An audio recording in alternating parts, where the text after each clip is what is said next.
No alvorecer da história registrada, eu estava lá. Sem mim, sua grande civilização teria sido apenas um deserto sem vida. Testemunhei a ascensão e queda de seus reinos e os ricos sedimentos que forneci para alimentar um império. Sou ao mesmo tempo azul e branco, lento e rápido. E ainda, apesar da minha importância, você não sabia de onde eu vim.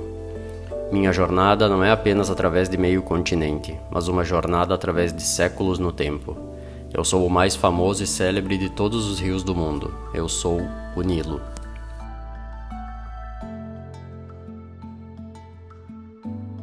O Nilo realmente não precisa de introdução. O mais famoso de todos os rios durante séculos foi considerado também o mais longo do mundo, com cerca de 6.650 quilômetros. Mas esta afirmação foi recentemente contestada pelo rio Amazonas, na América do Sul. Como eles são coincidentemente tão próximos em comprimento, tem sido difícil determinar qual é o mais longo do estuário até a fonte mais distante. Ao contrário do poderoso Amazonas, porém, o Nilo tem uma vazão relativamente pequena, devido a grande parte de sua extensão estar no deserto do Saara, o que não contribui em termos de chuvas, mas sim retira a água do rio em evaporação no calor do deserto. Apesar da sua importância na história mundial, sua fonte permaneceu um mistério até recentemente e irritou os antigos, perplexos com o momento incomum de suas inundações.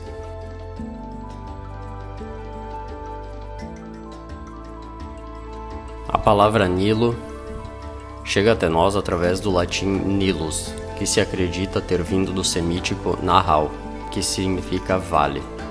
Os antigos egípcios chamavam o rio de Ar, que significa preto, aludindo à cor escura dos sedimentos carregados pelo rio, em contraste com as areias claras do deserto.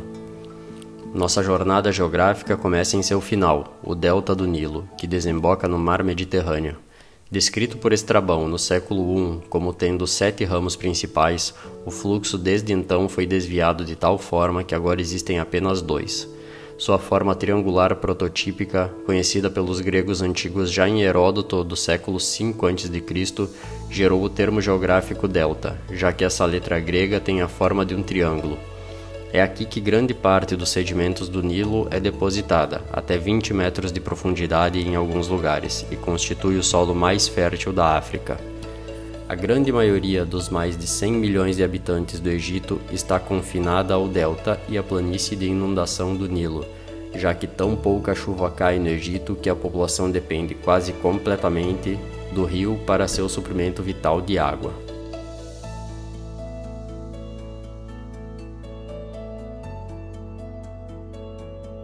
O Nilo também atua como uma importante via navegável para o transporte de mercadorias e também de pessoas. O Nilo flui como um único rio em todo o Egito e norte do Sudão. Em vários pontos ao longo de todo o curso do rio existem corredeiras conhecidas como cataratas, e a primeira delas foi onde está a atual represa de Assuan. O rio sazonal Atbara se junta ao Nilo no norte do Sudão e durante o pico do verão responde por 1/5 do fluxo do Nilo. Mas é na capital do Sudão, Khartoum, que os 2 afluentes mais importantes se juntam ao Nilo, unido a jusante. Aqui os Nilos azul e branco se unem. Os 2 Nilos foram assim chamados devido às suas cores muito diferentes que resultam da geologia diferente que eles passam em suas longas viagens. Apesar de seu comprimento mais curto, o Nilo Azul contribui com a maior parte do fluxo a jusante anualmente, com até 70% do fluxo de pico no verão. O Nilo Azul tem uma descida dramática das terras altas da Etiópia a 2.000 metros, através de uma série de desfiladeiros com mais de 1.000 metros de profundidade. Na Etiópia, a estação chuvosa é no verão, e essas chuvas sazonais são responsáveis pela inundação anual do Nilo. Como leva algum tempo para o aumento da água chegar a jusante, no entanto, a enchente não atinge o pico no Egito até setembro e outubro. O Nilo Branco e seus afluentes são muito mais longos, mas o fluxo é mais constante. Ele fornece 80% do fluxo total do Nilo no ponto mais baixo durante abril e maio, mas é ofuscado pelo Nilo Azul no verão, fornecendo apenas 10% do fluxo total em agosto. O Nilo Branco, por nome, termina no pântano do Sudão do Sul, conhecido como Das Sud. Aqui a terra é tão plana que o rio se divide em centenas de canais ao longo de dezenas de milhares de quilômetros quadrados. A zona úmida funciona como uma barreira à navegação devido à massa de vegetação que sufoca a multiplicidade de cursos de água. Além do sul, o rio se torna o rio Nilo, ou Al-Jabal, subindo por uma série de corredeiras até o Lago Albert, nas fronteiras de Uganda e Congo. Do Lago Albert, o rio é conhecido como Nilo Victoria, já que esse último grande segmento é originário do gigante Lago Victoria, o segundo maior lago de água doce do mundo. Devido ao seu tamanho, o lago é formado por muitos rios, nenhum se destacando entre os outros em termos de comprimento ou fluxo, e assim o Nilo, como um rio identificável, termina com esse lago. A fonte mais distante das águas do Nilo ainda não está clara, embora uma pesquisa recente tenha identificado que as cabeceiras do rio Kagera e Ruvubu, no Burundi, são o local mais provável. Essas terras que deram origem ao Nilo, no coração das terras altas da África Oriental, eram um completo mistério para os forasteiros, não apenas nos tempos antigos, mas durante os períodos medievais e posteriores. A nascente do Nilo não entrou na história registrada até apenas 160 anos atrás, um fato notável considerando a importância do rio ao longo da história. As águas do Nilo e seus ricos sedimentos escuros forneceram possivelmente a irrigação mais antiga da agricultura humana. Seu fluxo constante de água durante todo o ano, em combinação com o calor durante todo o ano e a forte luz do sol, tornou possível a agricultura intensiva no Egito, tornando-o único no mundo mediterrâneo. Essas águas inundavam durante o final do verão, depositando seus ricos sedimentos em uma ampla área. O momento da inundação foi um fenômeno em desacordo com a experiência dos antigos gregos e romanos de todos os outros rios inundarem durante o inverno. O pico das chuvas no Mediterrâneo ocorre na estação mais fria. Sabemos hoje que na inundação do Nilo no verão se deve ao padrão de chuva das monções nas cabeceiras do Nilo Azul na Etiópia, que recebe a maior parte de sua chuva no verão, o padrão de chuva oposto ao do Mediterrâneo.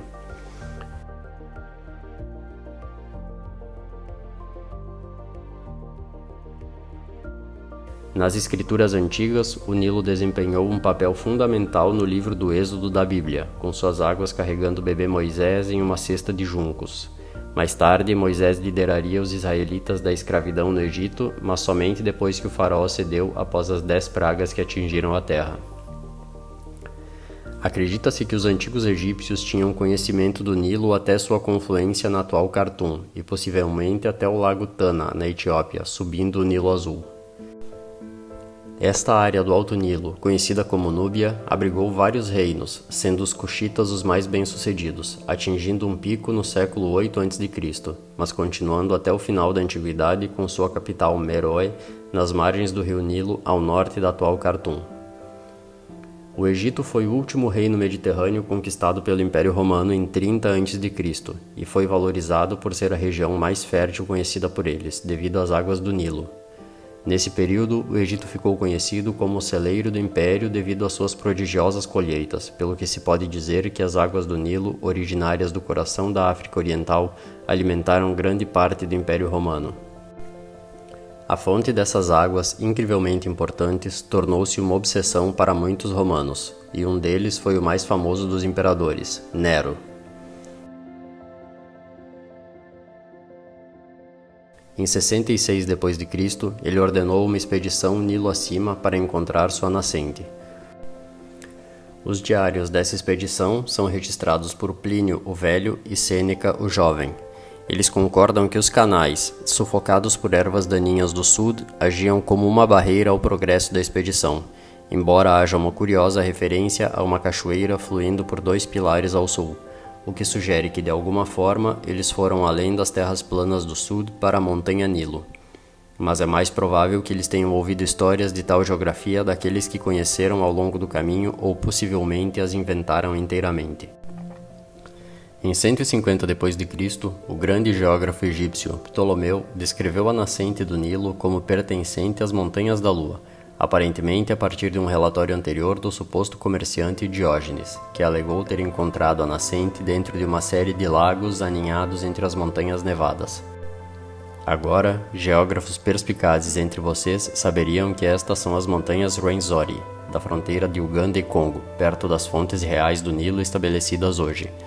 Essa seria a causa de grande excitação não fosse pelo fato de que as montanhas da Lua de Ptolomeu estavam muito mais ao norte, uma cadeia de montanhas imaginária correndo para o oeste da Etiópia através do Sudão, que na verdade não existe porque o Sudão é em grande parte plano. Essa foi a visão estabelecida da fonte do Nilo pelos próximos 17 séculos. Nos anos 1800, o Império Britânico continuou a se estender pelo mundo, com a África não sendo exceção. O Egito, o Sudão e o Quênia caíram nas mãos dos britânicos em várias épocas desse século, e a Royal Geographic Society de Londres viu que essa situação poderia finalmente resolver a questão da nascente do Nilo por meio de uma série de expedições à terra incógnita do continente negro. Os exploradores John Henning Speke e Richard Burton foram os primeiros europeus a ver o Lago Victoria em 1858, subindo da costa da África Oriental em Zanzibar, em vez de tentar descer o Nilo através do impenetrável Sud.